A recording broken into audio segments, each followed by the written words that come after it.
Bienvenue à toi, ici Nadège et Louisa, deux amoureuses qui croient qu'avec des questions profondes, on peut créer des discussions qui transforment des vies. L'intention de ce podcast, c'est de te permettre de découvrir des personnes inspirantes sous un angle nouveau et de te questionner sur ta propre vie grâce à des questions profondes tirées de notre jeu, Vue. Et aujourd'hui, on a l'honneur de recevoir Catherine. Merci d'être là, Catherine, on est très contente de t'avoir. Catherine qu'on a rencontrée à l'occasion d'un festival sur Grenoble de femmes entrepreneurs, libres, audacieuses. Petite dédicace à Amandine, au passage. Qui nous a... en tout cas, moi, je t'ai rencontrée en amont. Quand je suis rentrée, j'ai dit à Nadège, ouais, il y avait une nana, je l'ai trouvée super inspirante. Je pense que les énergies pourraient bien matcher. Tu nous as aussi soufflé avec tes petites cartes sur le festival, avec des petites citations qui nous étaient tout droit destinées. Et je crois qu'on l'a... Là, on est sur le bureau de Nadège, mais moi aussi, j'étais encore sur mon bureau. Donc, on a vraiment tout de suite matché avec ton énergie, ta prestance, et on s'est dit, ok, on l'invite sur le podcast, même si c'était une journée très chargée. On a pris l'engagement de l'invitation et on est très contente de te recevoir. Avant de démarrer ce podcast, on s'est mises d'accord toutes les trois. Il n'y aura pas de filtre spécifique, on passe sur le mode groupe du jeu Vue. Et pour rappel, tu peux passer les questions, prendre tout ton temps pour réfléchir aussi. Si vous nous écoutez et que vous entendez des grands moments de silence, ce n'est pas un bug de montage, c'est juste un humain qui prend son temps. Est-ce que tu es prête pour démarrer, Catherine ? Ou un bug de mon cerveau, mais oui, je suis prête à commencer. Trop bien. Première question. Quel souvenir te procure de la nostalgie et pourquoi ? Oh, il y en a plein. En ce moment, je repense beaucoup à mes enfants quand ils étaient petits. Peut-être parce que ça y est, ma fille vient de passer au cap de... Donc ma fille, c'est ma deuxième enfant. Elle vient de passer le cap où elle veut plus trop de câlins, de bisous. Et du coup, là, je commence à ressentir un peu de frustration, tu vois, à pas plus pouvoir lui en faire. Et du coup, des fois, je repense à eux quand ils étaient tout petits, avec leurs petites bouilles et tout. Et je me dis, des fois, j'aimerais qu'ils redeviennent petits juste 1 heure pour pouvoir leur faire plein de bisous. Mais que 1 heure, parce qu'après, ça pleure et tout, faut changer les couches et tout, c'est fatigant. Voilà, je dirais que c'est ça en ce moment, la nostalgie. Ok. Et qu'est-ce que tu définis comme étant la nostalgie, du coup ? Ces moments, tu sais, où c'est léger, où ils sont tout foufou, où ils font les grands sourires comme ça, je sais pas, les moments tout simples où ils se mettent à danser d'un coup sans s'occuper de ce que les autres y pensent, et où ça part dans tous les sens, où c'est fou, quoi. Tu sais, vers l'âge 2-3 ans, moi j'aime bien cette période où ils commencent à parler, c'est un peu bordélique, c'est la vie dans toute sa splendeur, et ouais, en ce moment je suis assez nostalgique de ça, même si je suis très heureuse qu'ils grandissent et que je trouve ça magique de se dire qu'on a créé des trucs qui deviennent gigantesques et qui font 1m90 après. Ça m'épate toujours. Ils ont quel âge, tes enfants ? Mon fils il a 16 ans et ma fille elle a 11 ans. Ok. Voilà, là, c'est le fait qu'elle te fasse moins de câlins et qu'elle prenne sa distance qui fait que ça te ramène à ce passé. Ouais, carrément. Mon fils, ça fait déjà un petit moment, mais du coup, j'avais encore elle, vous voyez, où je pouvais encore pas pouponner, c'est pas le terme, mais câliner plus, tu vois, ces moments-là. Et là, c'est bon, maman, ouais, ok, on fait un câlin, mais je suis à côté de toi. Et tu me touches pas. Ok. Super, le câlin. C'est câlin assez intéressant. C'est ça. Non, c'est notre manière de faire. Bon, ça reviendra plus tard, mais du coup, ouais, je dirais que c'est ça, c'est la nostalgie des câlins, de sentir son enfant, et ces moments tout simples où tu parles pas aussi, et voilà. Je dirais que c'est ça. Petite précision. Alors, il peut m'arriver des fois que je vais répondre complètement à côté de la question. On aime. Ok. C'est pour ça. Il n'y a pas de bonne ou de mauvaise réponse dans Vue, tu vois. En fait, et c'est cool que tu le rappelles parce que ça permet de rappeler qu'il n'y a pas de règle du jeu, que des fois, c'est qu'est-ce que t'évoques la question et peut-être que tu l'as entendu autrement que ce qui était posé. Et l'idée derrière ça, c'est juste de créer des échanges cool, quoi. Donc, pareil, si tu as envie de nous retourner la question, de la stretcher et de la dire « Ah non, mais moi, je la préférerais comme ça et je serais capable d'y répondre, mais quand elle est posée comme ça, ça me parle pas trop. » C'est faites vos jeux, quoi, mais pas comme au casino. Parfait, ça me va. Et ben du coup, je vous retourne la question. Contre Kums.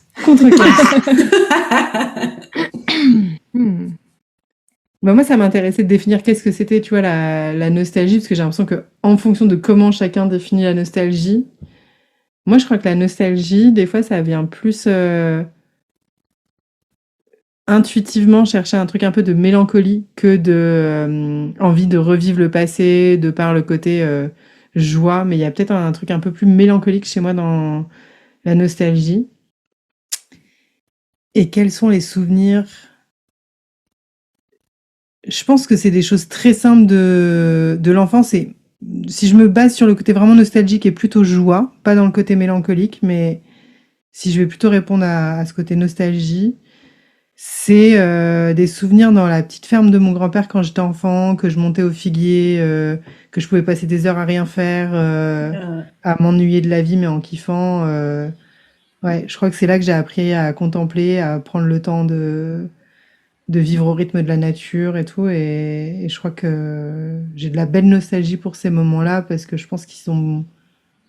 J'y voyais pas trop de sens enfant, mais je pense qu'aujourd'hui j'y vois beaucoup de connect the dots, tu vois. J'ai l'impression de connecter les points, de me dire ah en fait tout ça pour ça, tu vois, pour m'apprendre des skills que j'ai besoin aujourd'hui adulte, quoi. Ouais, de te retrouver avec toi-même, tu veux dire aussi. Ouais, c'est ça. Et puis d'avoir de développer une forme d'imaginaire. Moi, j'étais une enfant unique, donc souvent seule, mais entourée d'adultes, et donc du coup de savoir créer du lien avec ceux qui sont là, mais qui ont aussi d'autres choses à gérer à ce moment-là. C'est un endroit où il y avait l'eau dans le puits, pas d'électricité, donc des choses très simples, tu vois, et beaucoup de transmission de, de racines, de valeurs, de produits, de goût des choses aussi, quoi.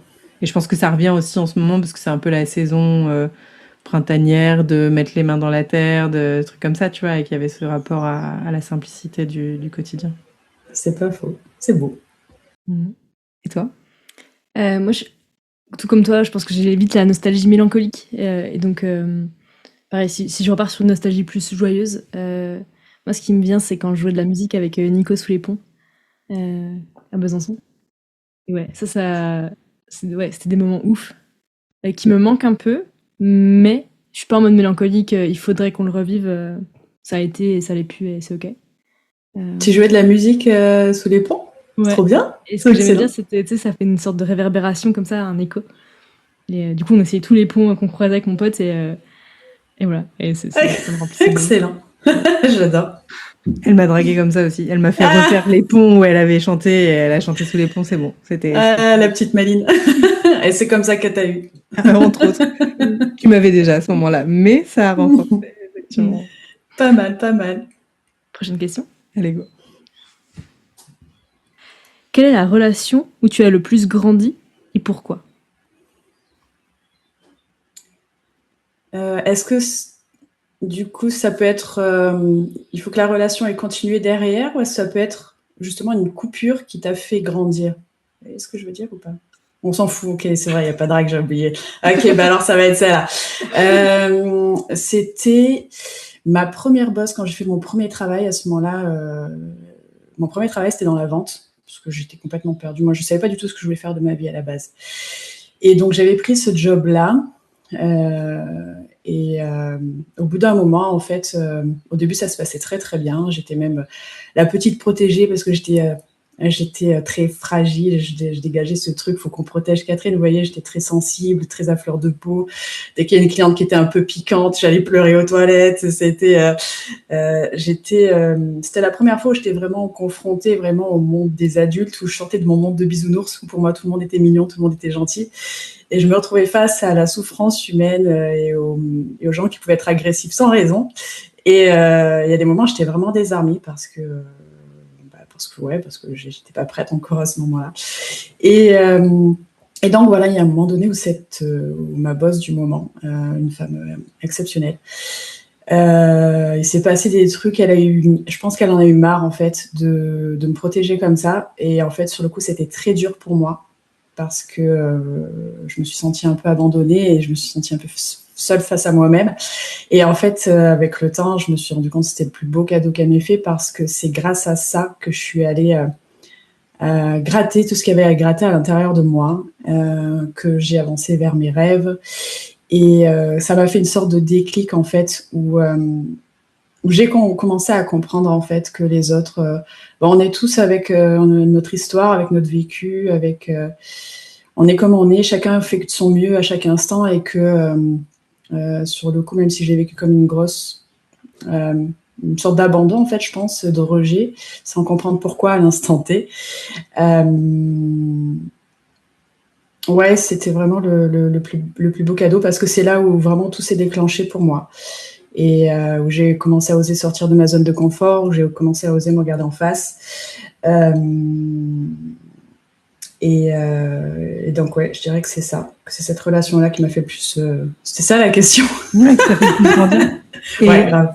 t'as l'impression qu'il t'a fallu combien de temps entre le moment où c'est douloureux, c'est inconfortable, il y a du rejet, il y a de l'abandon, et le moment où tu t'es dit en souriant, bon, à l'instant T, je captais pas, mais aujourd'hui, je vois le sens.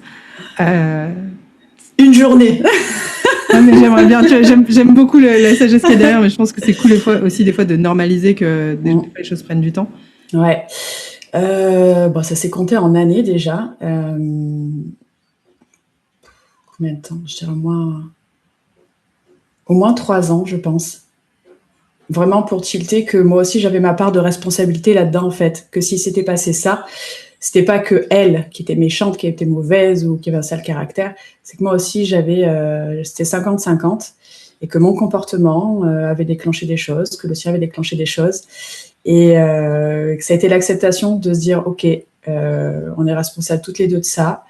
Il n'y a personne qui a voulu te faire de mal, enfin de faire de mal ni d'un côté ni de l'autre. Il y a juste eu des personnes qui ont géré comme elles ont pu gérer à l'instant T. Mais ouais, il m'a bien fallu 3 ans pour intégrer ça, la recontacter et pour m'excuser, par message, parce que je me sentais pas à l'oral et parce que de toute façon elle avait coupé on avait coupé toutes les deux. Et elle m'a recontacté seulement l'année dernière. Et ça, donc, ça s'est passé... Putain, c'est passé quand? C'était un bail. 8 ans? Ouais, il y a au moins 8 ans, ça s'est passé. Donc, il lui a fallu du temps pour digérer, mais c'était une femme que j'admirais beaucoup, que j'admire toujours d'ailleurs. Beaucoup de force, beaucoup de sagesse. Sacré caractère, mais beaucoup de sagesse aussi. Donc, j'étais très heureuse quand elle m'a recontactée et des fois, on recommence à parler comme ça. Elle avait besoin de temps pour digérer. Je pense qu'elle, ça résonne encore plus avec ses blessures, ce qui s'était passé. Et donc, voilà. Non, ouais, c'est ça. 3 ans, moi, je pense. Merci pour le partage, parce qu'effectivement, je trouve que des fois, on oublie un peu l'espace-temps, et quand c'était loin, tu vois, il y a un peu ce truc de c'est comme si c'était facile de trouver la sagesse qu'il y avait derrière ça, alors qu'en fait, ça demande du temps, des allers-retours, des moments où tu es aussi peut-être un peu plus humble sur le fait de se dire, ok, je vais faire je vais courber un peu les chines et puis avancer et voir ce qui se passe. Donc, c'est ça, c'est mettre notre ego, il est solide, hein. Il a pas envie de. Non, c'est pas moi, c'est l'autre. Ouais, non, c'est un peu toi aussi quand même, mais c'est pas grave, c'est ok. C'est clair. Trop bien, merci. Prochaine question. Non, vous d'abord. Ah non, nous aussi. Bah oui.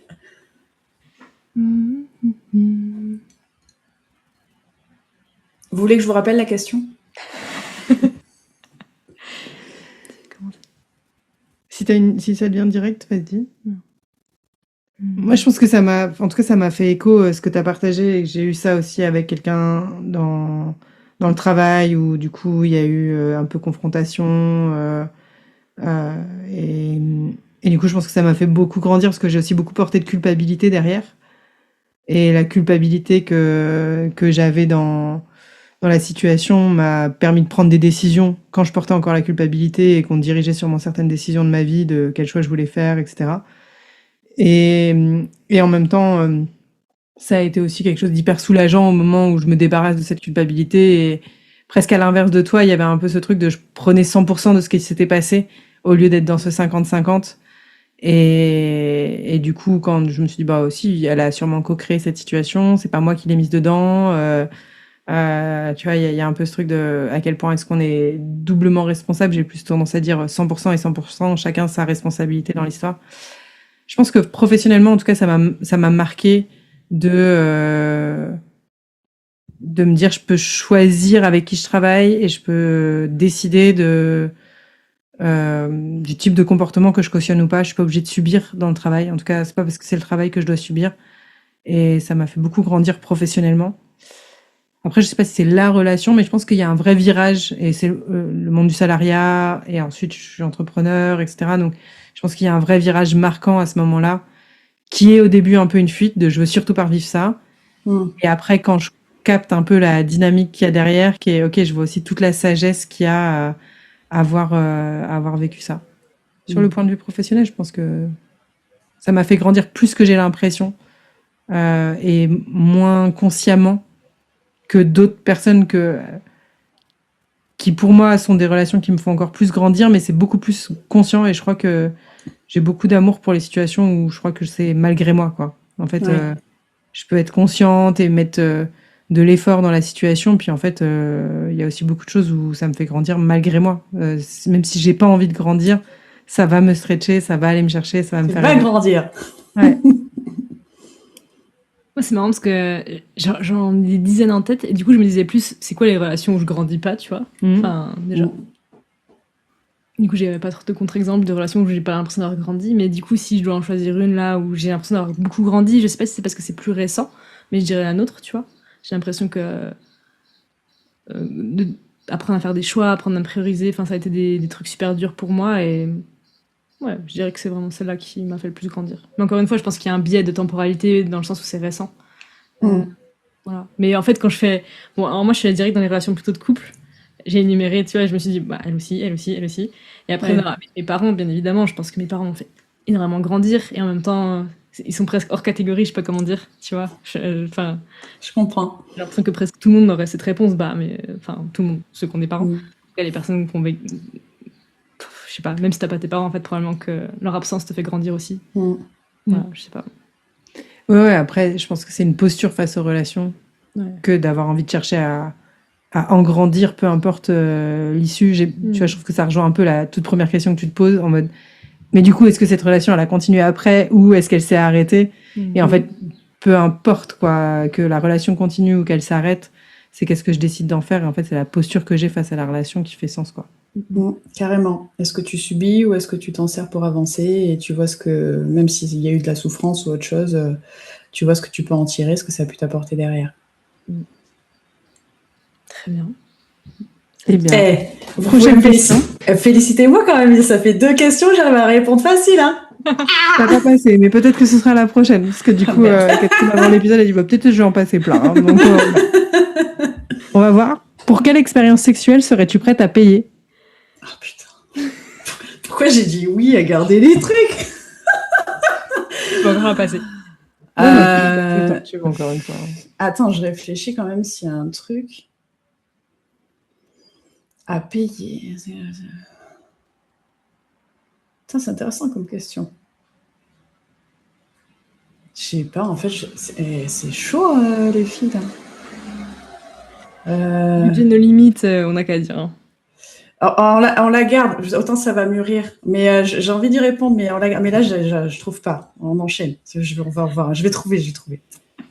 Tu reviendras dessus si tu veux par la suite. Ouais, je reviendrai dessus. Quel rôle l'intimité physique joue-t-elle dans ton épanouissement global? Donc, c'est pas forcément au niveau de la sexualité, c'est aussi le rapprochement physique, le contact, c'est tout. Enfin, c'est ce que ça représente pour moi, c'est ça? Ouais, c'est ça. C'est important. C'est important. Si je pars sur les langages de l'amour, c'est pas celui qui va me nourrir le plus, mais c'est important, le contact, les câlins, la tendresse, l'attention. Mais c'est vrai que moi, c'est plus tes gestes d'attention en fait qui sont importants pour moi que ça. Mais c'est vrai que si on regarde, je suis quand même très tactile, que ce soit avec mes amis, mes proches, dès que je vois quelqu'un, non, pas un câlin. Mon chéri, bien évidemment. Mais ouais, c'est important, mais c'est pas en tête de liste. Okay. C'est marrant parce que tout à l'heure, quand tu parlais de tes enfants, le fait de perdre un petit peu de cette intimité physique avec ta fille faisait qu'il y avait quand même moins d'épanouissement perçu dans la relation, tu vois. Après, ça va s'abuler, j'entends que c'est la proximité, mais c'est clair que ça joue en tout cas, comme tu disais, c'est important pour toi dans ton épanouissement, quoi. C'est important, mais après, c'est vrai que comme En fait, j'ai mon échelle et je me dis, moi, toujours, les moments de qualité sont souvent quand même au-dessus. Tant que je passe des moments de qualité avec eux, ça va, tu vois, ça comble. Je sais pas si c'est très clair, mais oui, c'est important, c'est important. Oui, tu peux te passer de ce lien si en compensation, tu as quand même du temps avec eux, des moments de qualité. S'ils disent je veux pas te voir et je veux pas te faire de câlin, là ça bug un peu pécote.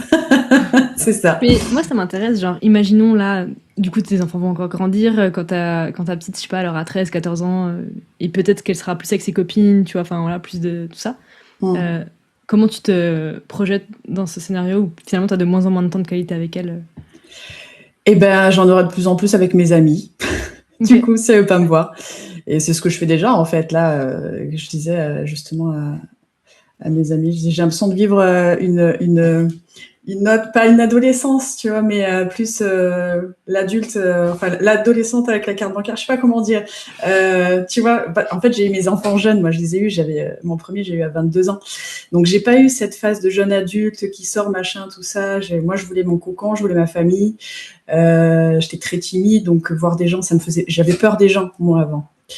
Je sais, quand je le dis, on me croit pas aujourd'hui, mais si, j'étais terrifiée. Des gens me faisaient peur, voir beaucoup de monde me faisait peur. Donc, en fait, je vis ça aujourd'hui et du coup, je sors beaucoup avec mes amis, je rencontre plein de monde, j'adore les gens, j'adore ça. Donc, je dirais que voilà, je pense qu'en fait, je l'accepte comme ça, je me retrouve encore plus moi en tant que femme, en tant que, enfin, plein d'autres facettes, et du coup, c'est OK. Voilà. Mais je vais aller le chercher quelque part, ça, c'est sûr. Tu vois. Le changement de forme de la proximité. Ouais, c'est ça. Ouais. Quels sont les piliers d'un couple épanouissant pour toi?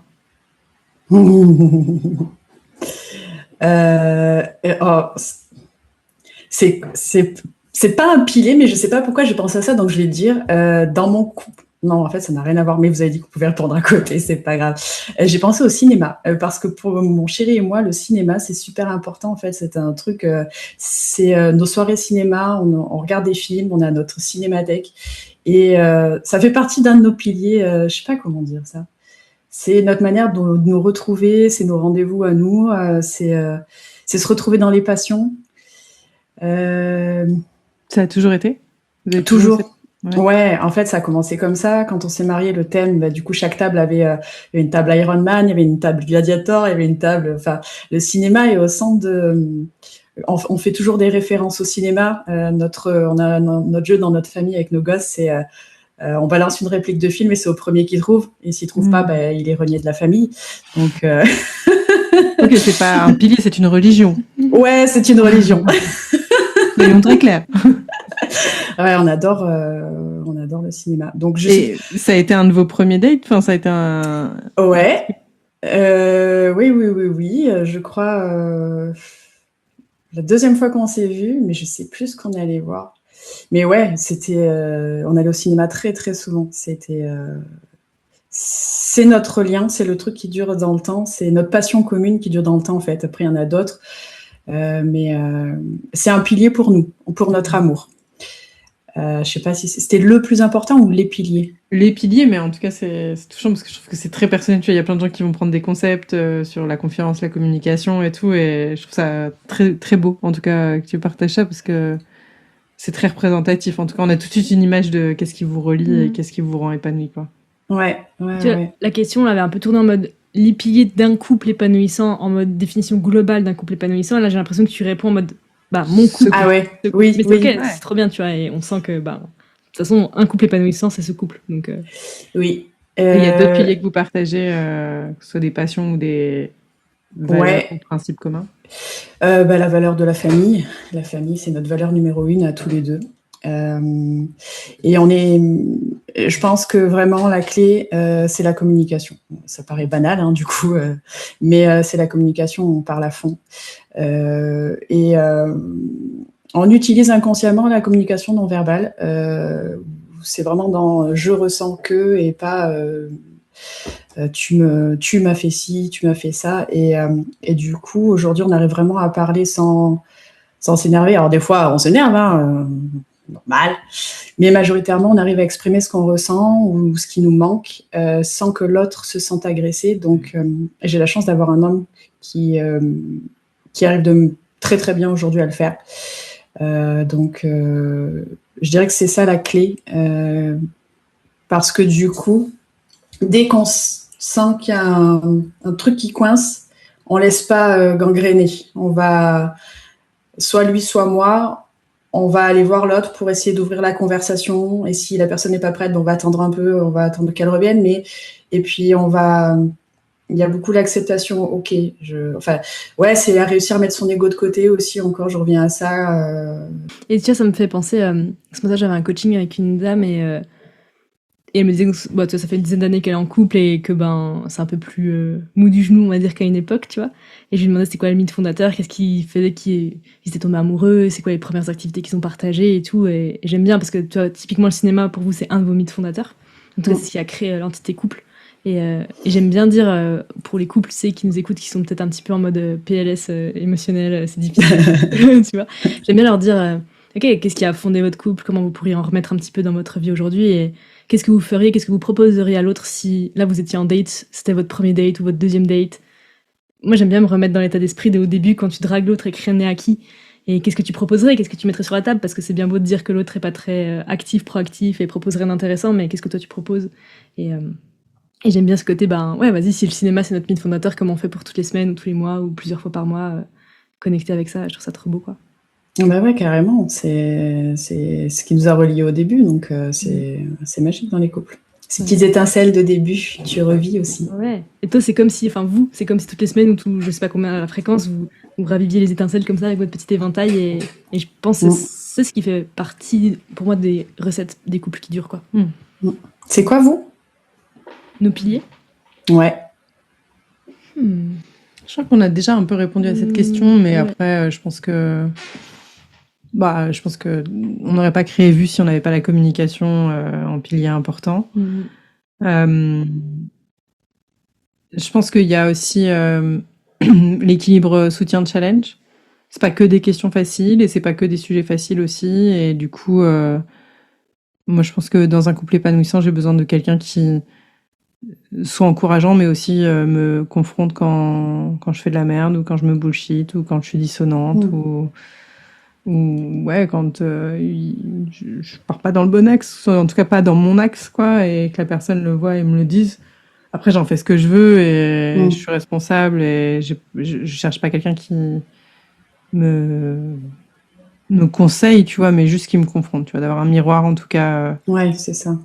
Présent, d'avoir des projets communs, je pense que c'est quand même important pour moi aujourd'hui, en tout cas dans l'espace de vie dans lequel je suis, d'avoir un mode de vie quand même assez similaire. Le fait d'entreprendre, d'avoir beaucoup de liberté, d'avoir quelqu'un qui est capable d'absorber ce rythme-là. Je sais pas si je serais capable d'avoir une vie commune aujourd'hui avec quelqu'un qui a un rythme complètement séparé, une vie complètement différente en termes de ressources du quotidien et de liberté du quotidien. Ouais. Vas-y, s'il y a d'autres choses qui te viennent, tu peux m'entrecouper.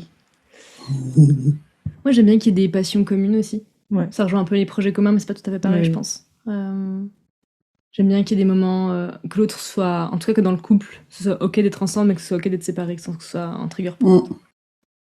J'aime bien habiter avec la personne. Je pense que j'aurais de la difficulté aujourd'hui à ne pas habiter sous le même toit. Déjà pas mal, hein. C'est pas mal, ouais.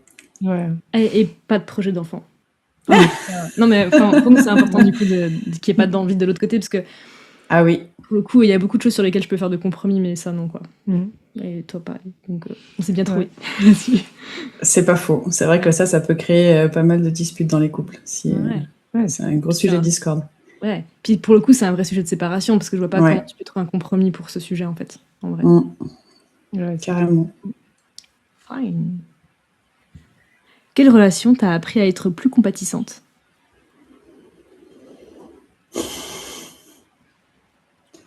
Bon, je ferme les yeux, c'est pas parce que je dors, c'est parce que je réfléchis. Ok. Plus compatissante.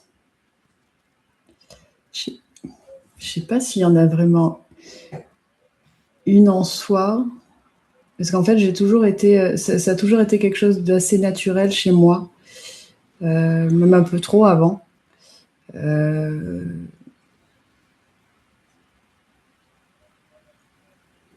j'ai pas de... Non, là, il n'y a rien qui me vient de particulier. Et si c'est un peu genre ta nature Ouais. est presque trop compatissante, c'est quoi la relation qui t'a appris à peut-être l'être un peu moins envers les autres et plus envers toi? Le même travail là dont je vous parlais. Ce premier travail dans la vente m'a beaucoup appris sur tout ça, parce que justement, en fait, au début, donc j'étais très compatissante avec les clientes et aussi j'avais tendance à confondre leurs problèmes devenaient mes problèmes et il fallait que je trouve moi des solutions. Enfin, je confondais un peu tout. Et ça m'a appris à un moment donné aussi à poser mes limites et savoir écouter les gens, donc être compatissante, mais sans que ça me bouffe moi. Et je dirais que c'est pas une personne, c'est un cumul de personnes, de clientes en l'occurrence, qui m'ont appris ça. Ouais. Moi, non, il n'y a pas de moment particulier ou de bascule pour ça. Très bien. Prochaine question. Quand as-tu une grande victoire pour la dernière fois et comment est-ce qu'on pourrait célébrer ça ensemble? Champagne. Dernière grande victoire. Pro, perso, Ce qui te vient. Dernière grande victoire. Déjà, qu'est-ce que ça veut dire une grande victoire, quoi? Tu vois, c'est ça le... Ah, je savais que j'allais bugger sur vos questions. Dernière grande victoire. Je vais y arriver. Il va falloir couper au montage les filles, ça va être long. Non, on a une audience qui a de la patience. Ah, heureusement. Des fois, je coupe en secret. C'est une bonne idée, parce que dans 1 heure, on est encore sur cette question. Je n'étais pas au courant. Tu veux qu'on démarre? Que quoi? Tu veux que nous, on réponde en premier? Oui, peut-être ça m'inspirera. Ça pourra Ouais, carrément. Tu nous faut dans le pétrin, super. Non, moi, je connais la tienne. Tu veux que je dise la tienne? Non, c'est bon, je sais. Ok. Mais en fait, j'ai du mal à le dire tant que c'est pas vraiment dans la matière. Bah, en tout cas, moi, une de nos dernières grandes victoires, c'est, sans que ça aille au bout, tu vois, mais je trouve que c'est de te voir oser dans tes passions artistiques, La photo. pousser les opportunités et faire en sorte de connecter avec ce qui est important pour toi, peu importe le résultat, tu vois, et ça, on va le célébrer sûrement avec une petite poutine maison ce soir, voilà. Et du coup, c'est quoi les domaines artistiques? C'est la photo, du coup, j'ai Là, vu c'était un la petit photo, peu. ouais. Ouais. Ah, c'est Mais la même photo. dans le champ, tu vois, de Mm. devoir continuer à avancer, à tenir tes engagements envers toi. Je trouve que c'est des belles petites victoires du quotidien Oui. qui font aussi un écho à ça, mais en tout cas, ouais. Et oui, la grande victoire, du coup, c'est que j'ai une sorte de liste de gens que j'aimerais trop prendre en photo un jour, et puis il y a une de ces personnes qui m'a répondu hier. Qui m'a dit trop oui. bien. Du coup, j'ai booké pour la semaine prochaine. J'ose pas dire ce nom parce que si ça arrive pas, je vais être Non, bête, faut donc je dis pas le nom. Et puis même pour toi, tu vois, mais, je pense que... mais voilà, j'ai trop hâte. Ah ben moi, j'ai hâte de savoir, du coup, maintenant. Tu me diras, c'est bon, j'ai dit...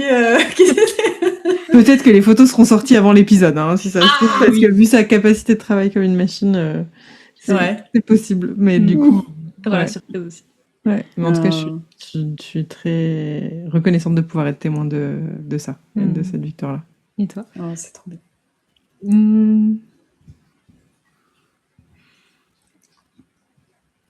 J'ai l'impression que c'est plus facile d'avoir des victoires quand t'as des objectifs. Alors, je pense que t'es plus une meuf à objectifs que moi, et plus d'organisation et de checklist, etc. Et donc, du coup, j'ai moins ce truc de dopamine, adrénaline d'aller chercher et de checker. Mais... Pas le temps de réfléchir comme ça. Ouais. Toi, Kevin. Ça me rassure, il n'y a pas que moi. Ah, t'as vu, c'est pas facile, hein? Ouais, non, on n'a pas dit que les questions étaient faciles. Hein. Je sais pas qui a écrit ces questions, mais... moi non plus, je sais pas qui a fait ça. j'ai pas de grandes victoires et je pense que je suis moins touchée par les grandes victoires, en tout cas que mon niveau d'adrénaline redescend très très vite en termes de c'est atteint. Je crois que ça se compte en minutes, le temps de... En fait, c'était pas tant et pas ouf, et etc. Et je pense que des fois, j'ai besoin qu'on me pousse à... Non, mais quand même, regarde ce que t'as fait, tu peux célébrer, etc. Mais je crois que je valorise beaucoup plus les petites choses du quotidien, la manière dont on cultive la gratitude au quotidien. Et je crois que ça a plus de valeur pour moi, en tout cas, que un truc un peu marqué de ça, c'était une grande victoire. Et peut-être que si je me posais plus d'objectifs, j'aurais ce truc-là, mais je crois même pas, tu vois. Je crois que même les fois où je me pose des objectifs sportifs et j'ai peu d'enjeux, en fait, sur les objectifs que je mets pour rester aligné avec et pas créer de la pression qui me convient pas. Et du coup, pour garder du jeu, du fun dans ce que je fais. Et du coup, ouais, j'ai pas envie de répondre à la question dans le sens grande victoire, mais plutôt de continuer à célébrer les petites victoires du quotidien et de célébrer ça et de les rendre parfois publiques, tu vois. Je pense qu'un des derniers posts que t'écris, que ce soit sur le fait de célébrer la gratitude au quotidien, que ce soit celui sur la fête des mères, ça en tout cas, c'est des victoires pour moi de communiquer là-dessus et qu'on axe plus la communication sur en fait qu'est-ce qui est vraiment important pour nous et qu'est-ce qu'on a envie de mettre en avant, et c'est le genre de victoire que j'ai plus envie de valoriser dans notre société que j'ai fait un chiffre d'affaires ou j'ai décroché tant de clients ou j'ai couru X ou j'ai fait ça, tu vois. Je crois que c'est en tout cas plus ce genre de victoire que j'ai envie de nourrir. Carrément. Je pense qu'en fait, heureusement que tu as parlé avant. Et en fait, je pense que c'est pour ça que j'ai du mal. Je fonctionne un peu pareil. Le coup des grandes victoires, pour moi, il n'y en a pas vraiment. C'est plus au quotidien. Mais après, du coup, il y a quelque chose qui m'est venu quand tu as parlé de l'artistique. Et moi, le truc auquel j'ai pensé, c'était à la danse.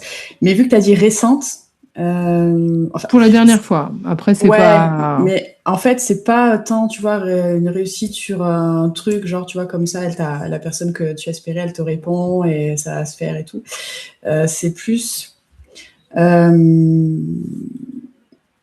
d'avoir ma victoire, je dirais, d'avoir décidé de remettre la danse dans ma vie il y a 2 ans. Et là, cette année, je sais pas si c'est intéressant, je dis ça comme ça. Pour moi, ma victoire personnelle, je vais y arriver. C'est que donc ma prof de danse, elle m'a proposé d'apprendre une choré supplémentaire là 3 semaines avant le spectacle, soi-disant pour remplacer quelqu'un parce qu'il n'y avait pas assez de filles pour une petite représentation. Et donc c'était le niveau au-dessus. Et donc j'étais touchée qu'elle m'en pense capable, et surtout dans un court laps de temps. Et après, quand elle a vu, donc au bout de 2 semaines, elle me dit c'est bon, tu la connais? Je dis ça va. Elle dit du coup, tu la feras aussi pour le spectacle de fin d'année. D'accord. Mais du coup, c'est vrai que j'ai ressenti beaucoup de fierté. J'étais très touchée parce que la danse, pour moi, c'est vraiment quelque chose de vital que j'ai mis de côté pendant trop longtemps, de la vie, de tout ça. Et donc, ouais, je pense qu'il y avait quand même beaucoup de fierté et de me dire putain, heureusement que j'ai remis ça dans ma vie, parce que c'est ça qui fait qu'aujourd'hui, je sais que c'est la base de mon rayonnement, en tout cas que ça y fait beaucoup, de ma joie de vivre, du fait que je kiffe ma vie et que je me sens équilibrée dans tout ce que je fais. Pour moi, c'est vraiment... c'est une fierté, c'est du kiff. Voilà. Tu fais quoi comme type de danse ? C'est du modern jazz, et je pense que l'année prochaine je vais attaquer le contempo aussi. J'aime bien un peu tout, mais ça, c'est vrai que c'est mes 2 kiffs, ces danses-là. Très bien. Une petite dernière ? Allez. C'est à toi ou c'est à moi ? Ce sera à moi. Ok. Comment tes proches décriraient ton caractère en 3 mots ? En 3 mots, 3 adjectifs ou des ouais, ok, d'accord. ou qualificatifs différents en tout cas. Ça peut être sur l'énergie aussi, ou caractère en Tu fais tes règles, Kat. Ok, solaire déjà, quelque chose qu'on me dit beaucoup. Persévérante. Et un peu casse-couille aussi des fois. très bien équilibré, en tout cas. Merci, c'est un dur travail. Trop Et bien. vous? Comment est-ce que on décrirait en 3 mots? J'ai beaucoup de potes qui m'ont dit que j'étais résiliente. Je sais pas si c'est du caractère, mais voilà. Si. Une histoire à l'écoute. À l'écoute. Et soit une sorte d'audace. Ouais, audacieuse. J'adore ce mot. Moi, ce qui me vient, c'est pas forcément le mot que les gens diraient, mais si on doit résumer en un mot, c'est sécurisante. Je pense qu'il y a beaucoup de gens qui me disent qu'ils se sentent en sécurité à mes côtés. Je pense qu'il y a un côté esprit de synthèse, où quand les gens vont me dire quelque chose, je vais être vraiment capable de le synthétiser et d'amener le petit truc qui va faire que ah ouais, c'est exactement ce que je voulais dire, ou autre, ou quand les gens s'éparpillent. Et sage, mais pas sage en mode sage comme une image, tu vois, un petit peu vieille avant l'âge. Ouais, j'ai compris. Ça va bien. C'est ce qui me vient en tout cas. La sagesse. On va passer sur une question un peu plus, là, les questions rituelles de fin d'épisode de Vue, parce que tu nous as répondu à plein de questions, même s'il y avait des temps de réflexion, mais ça fait partie du process. Mais on n'en sait pas trop sur toi. Du coup, si on a envie de savoir un peu plus sur qui est Catherine, qu'est-ce que tu fais, c'est quoi ta mission, comment tu décrirais un petit peu ce que tu fais dans la vie, à part regarder des films avec ton chéri? À part ça. J'accompagne aujourd'hui les dirigeantes qui sont épuisées par le stress, par la charge mentale, celles qui ont perdu leur feu, je dirais même, à force de tout gérer. Et je les aide à retrouver cette énergie, ce plaisir d'entreprendre et pour vraiment donner un second souffle en fait à leur business, mais aussi à leur vie, parce que tout part d'elles en fait. Et entreprendre, parce que moi aussi j'ai vécu ça en fait, et j'avais pas envie d'arrêter d'entreprendre, mais en même temps je sentais qu'il fallait que je fasse quelque chose pour retrouver, j'avais plus ce feu, et quand on n'a plus ce feu, c'est très dur. C'est justement ce qui nous fait tenir, quand, vous le savez, hein, quand on entreprend. Donc, et j'ai remarqué qu'en fait, il y a beaucoup de femmes qui vivaient ça. Donc, je me suis dit... ça s'est fait un peu naturellement. C'est ce qui a fait ma transition professionnelle. Avant, j'étais architecte d'intérieur. Et après, j'ai donc switché là-dessus. Je les ai coachés naturellement sur la fin. Et donc, voilà, aujourd'hui, ce que je fais. Et où est-ce qu'on peut te retrouver si on veut en savoir plus ou si on est dans cette situation?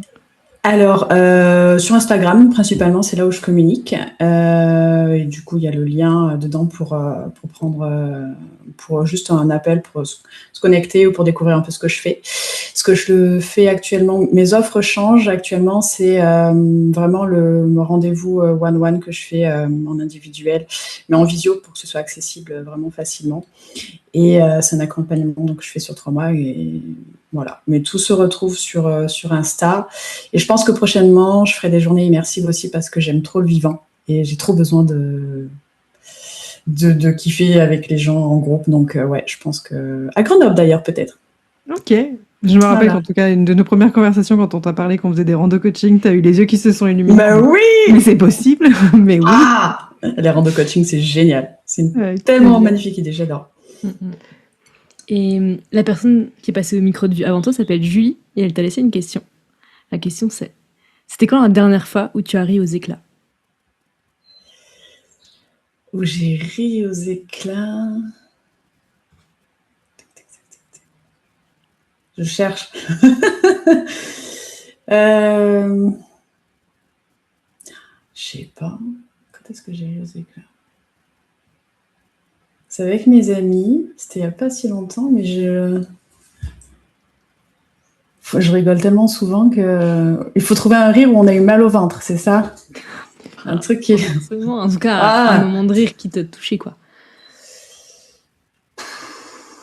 Bon, techniquement, t'as entendu rire au moins 2-3 fois pendant l'épisode, donc Ça va, il y en a des plus récents. Et t'as un rire expressif, en tout cas, t'as pas un rire retenu, donc j'imagine que c'est assez souvent. Ouais, oui, c'est ça. Mais du coup, vraiment rire. Voilà, en fait, je ris souvent. Je sais plus. Je crois que c'est quand.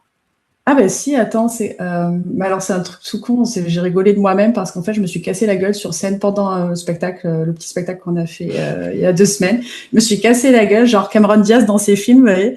Et du coup, je me suis tapé une barre et on s'est tapé une barre et bon, bah, voilà.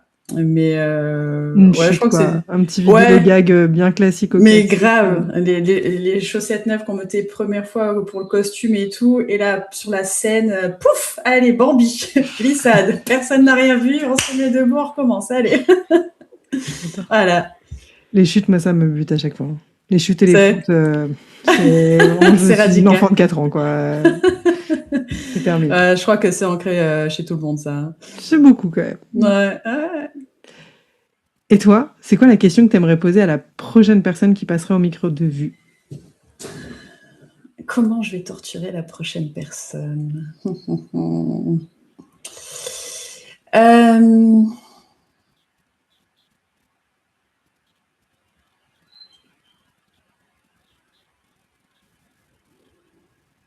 J'ai 1 heure pour prendre la décision C'est de ça. la question. Ok. 1h15, ouais.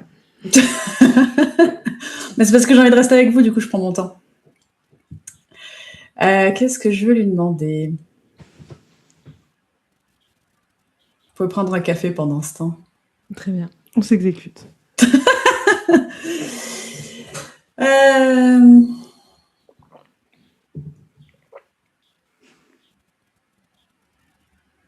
C'était ça son costume que j'aimais trop.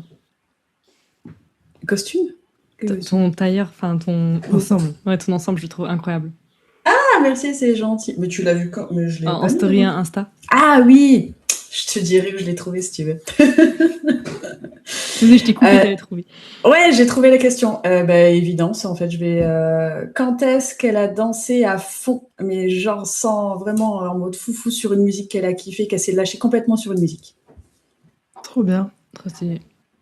Je te dirai en off qui est sûrement la prochaine invitée. Ça te Ouais, fera tu me encore diras. plus rire dans cette question. C'est vrai? Et Je connais? Ok. si les personnes qui nous écoutent là pouvaient repartir avec une pensée, une leçon, un mantra, une question, peu importe, quelque chose qui t'a touché profondément récemment, qu'est-ce que t'aimerais leur dire pour finir l'épisode? Ose. Ose ta vie et fais confiance.